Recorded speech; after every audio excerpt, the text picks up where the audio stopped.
마태복음 1장. 아브라함의 자손이며 다윗의 자손인 예수 그리스도의 족보입니다.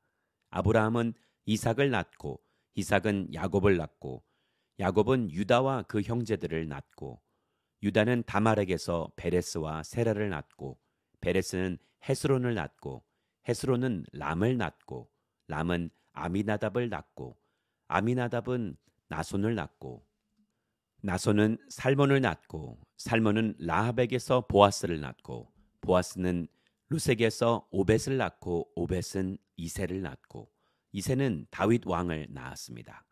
다윗은 원래 우리아의 아내였던 여인에게서 솔로몬을 낳고 솔로몬은 르호보암을 낳고 르호보암은 아비야를 낳고 아비야는 아사를 낳고 아사는 여호사밧을 낳고 여호사밧은 요람을 낳고 요람은 우시야를 낳고 우시야는 요담을 낳고 요담은 아하스를 낳고 아하스는 히스기야를 낳고 히스기야는 므낫세를 낳고 므낫세는 아몬을 낳고 아몬은 요시야를 낳고 요시야는 바벨론으로 잡혀갈 무렵에 여고냐와 그 형제들을 낳았습니다.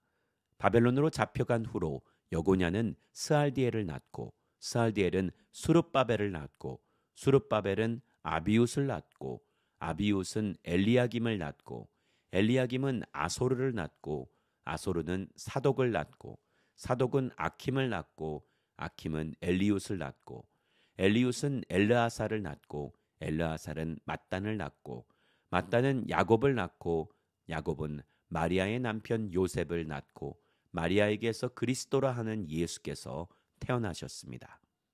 그러므로 아브라함부터 다윗까지가 모두 14대요. 다윗부터 바벨론으로 잡혀갈 때까지가 모두 14대요. 바벨론으로 잡혀간 때부터 그리스도께서 태어나신 때까지가 모두 14대입니다. 예수 그리스도께서 태어나심은 이렇습니다. 그의 어머니 마리아는 요셉과 약혼한 사이였습니다. 그런데 결혼하기 전에 마리아가 성령으로 임신하게 된 사실이 알려졌습니다. 마리아의 남편 요셉은 의로운 사람이었습니다. 그는 마리아가 사람들 앞에 수치를 당하게 될까봐 남모르게 파혼하려 했습니다. 요셉이 이런 생각을 할 때에 주의 천사가 꿈에 나타나 말했습니다. 다윗의 자손 요셉아, 두려워하지 말고 마리아를 내 아내로 맞아라. 마리아가 가진 아기는 성령으로 임신된 것이다. 마리아가 아들을 낳을 것이니 그 이름을 예수라 하여라. 예수가 그의 백성을 그들의 죄로부터 구원할 것이다. 이 모든 일이 일어나게 된 것은 주께서 예언자를 통해 말씀하신 것을 성취하기 위함이었습니다. 처녀가 잉태에 아들을 낳을 것이요 그를 임마누엘이라 부를 것이다.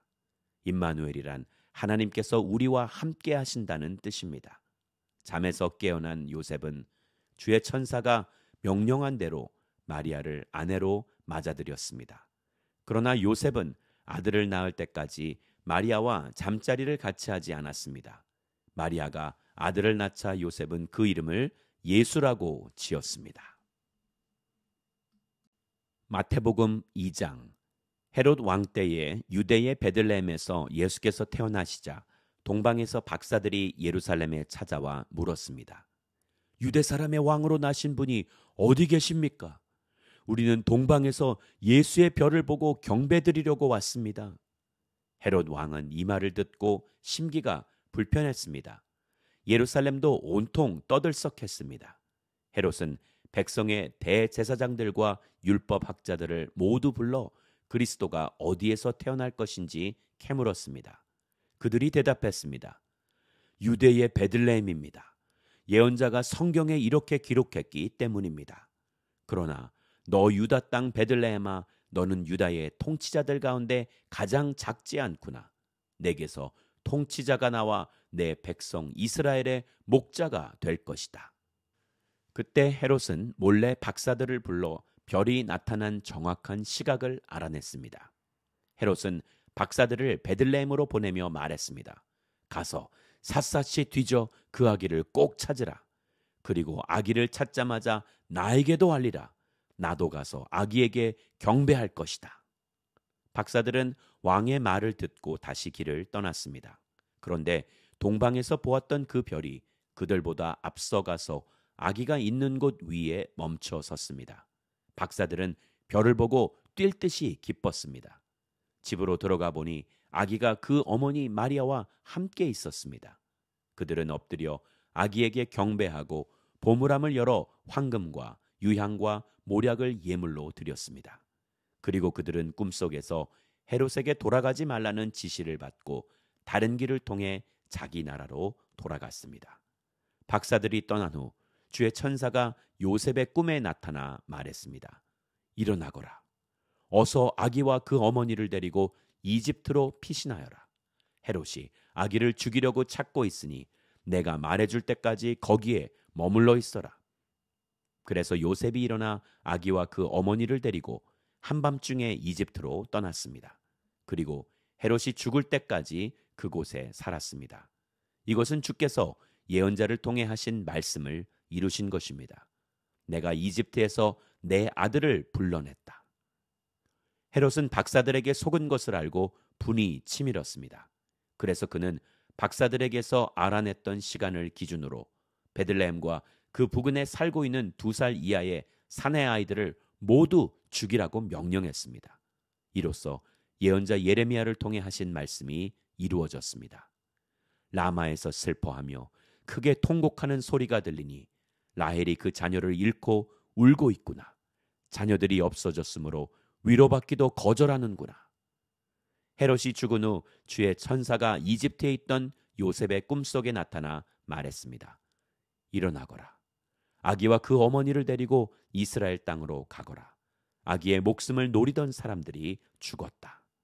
그래서 요셉이 일어나 아기와 그 어머니를 데리고 이스라엘 땅으로 갔습니다. 그러나 요셉은 아켈라오가 그 아버지 헤롯의 뒤를 이어 유대 왕이 됐다는 소식을 듣고 그곳으로 가는 것이 두려웠습니다. 요셉은 꿈의 지시를 받고 방향을 바꿔 갈릴리 지방으로 가서 나사렛이라는 동네로 들어가 살았습니다. 이로써 예언자를 통해 그는 나사렛 사람이라 불릴 것이다 라고 하신 말씀이 이루어졌습니다. 마태복음 3장. 그 무렵에 세례자 요한이 나타나 유대 광야에서 전파하며 말했습니다. 회개하라. 하늘나라가 가까이 왔다. 세례자 요한은 바로 예언자 이사야가 말했던 사람입니다. 광야에서 외치는 사람의 소리가 있다. 주를 위해 길을 예비하라.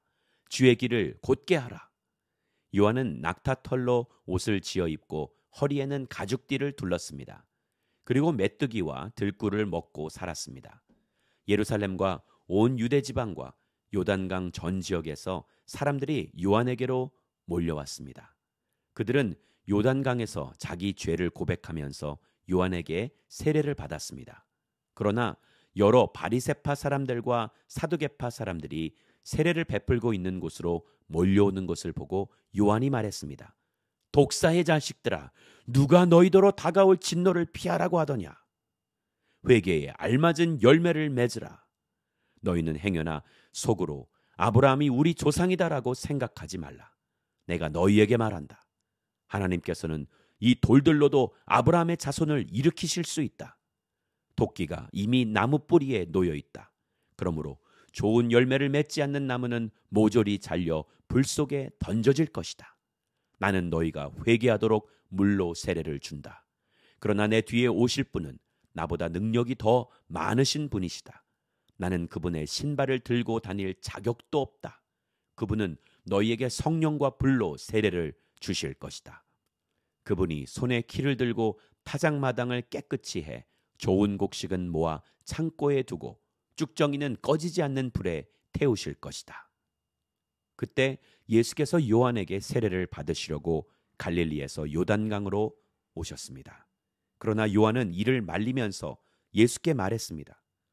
제가 오히려 선생님께 세례를 받아야 합니다. 그런데 제게 오시다니요.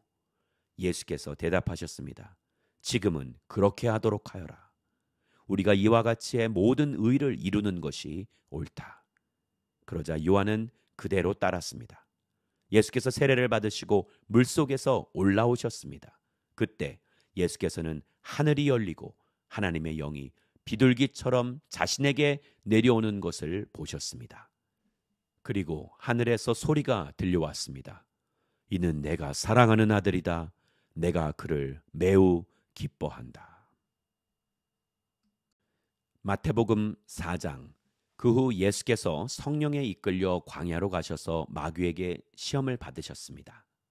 40일 밤낮을 금식하신 후에 예수께서 배가 고프셨습니다. 시험하는 자가 예수께 다가와 말했습니다. 당신이 하나님의 아들이라면 이 돌들에게 빵이 되라고 해보시오. 예수께서 대답하셨습니다. 성경에 기록됐다. 사람이 빵으로만 사는 것이 아니라 하나님의 입에서 나오는 모든 말씀으로 산다. 그러자 마귀는 예수를 거룩한 성으로 데리고 가서 성전 꼭대기에 세웠습니다. 마귀가 말했습니다. 당신이 하나님의 아들이라면 뛰어내려 보시오. 성경에 기록됐소. 하나님이 너를 위해 천사들에게 명령하실 것이다. 그러면 천사들이 손으로 너를 붙잡아 내 발이 돌에 부딪히지 않도록 할 것이다. 예수께서 마귀에게 대답하셨습니다. 성경에 또 기록됐다. 주 내 하나님을 시험하지 말라. 그러자 마귀는 다시 아주 높은 산 꼭대기로 예수를 데리고 가 세상 모든 나라와 영광을 보여주었습니다. 그리고 마귀가 말했습니다. 당신이 만약 내게 엎드려 경배하면 이 모든 것을 당신에게 주겠소. 예수께서 마귀에게 말씀하셨습니다. 사탄아, 내게서 물러가라. 성경에 기록됐다. 주 내 하나님께 경배하고 오직 그분만을 섬기라. 그러자 마귀는 예수를 떠나갔습니다. 그리고 천사들이 와서 예수를 섬겼습니다. 요한이 감옥에 갇혔다는 소식을 듣고 예수께서 갈릴리로 물러나셨습니다. 예수께서 나사렛을 떠나 스불론과 납달리 지역에 호숫가가 있는 가버나움에 가서 그곳에 사셨습니다. 이는 예언자 이사야를 통해 하신 말씀을 이루시려는 것입니다. 스불론 땅과 납달리 땅이요 호수로 가는 길목 요단강 건너편 이방 사람의 갈릴리요 어둠 가운데 살고 있는 백성이 큰 빛을 보았고 죽음의 그림자가 드리워진 땅에 앉아 있는 사람들에게 빛이 비쳤다. 그때부터 예수께서 말씀을 전파하기 시작하셨습니다. 회개하라. 하늘나라가 가까이 왔다. 예수께서 갈릴리 호숫가를 거니시다가 두 형제 베드로라고 하는 시몬과 그 동생 안드레를 보셨습니다. 그들은 어부들로 호수에 그물을 던지고 있었습니다. 예수께서 말씀하셨습니다. 와서 나를 따르라. 내가 너희를 사람 낚는 어부로 삼을 것이다. 그러자 그들은 곧 그물을 버리고 예수를 따랐습니다. 예수께서 계속 더 가시다가 다른 두 형제를 만나셨습니다. 그들은 세베대의 아들 야고보와 그 동생 요한이었습니다. 그들은 아버지 세베대와 함께 배에서 그물을 손질하고 있었습니다. 예수께서 부르시자 그들은 곧 배와 아버지를 두고 예수를 따랐습니다. 예수께서 갈릴리 지역을 두루 다니시며 회당에서 가르치시고 복음을 전파하시며 사람들의 모든 질병과 아픈 곳을 고쳐주셨습니다. 예수에 대한 소문이 온 시리아에 퍼졌습니다. 그리하여 사람들이 병을 앓는 모든 사람들을 예수께 데리고 왔습니다. 그들은 온갖 질병과 고통으로 괴로움을 당하는 사람들, 귀신 들린 사람들, 간질병에 걸린 사람들, 중풍에 걸린 사람들이었습니다.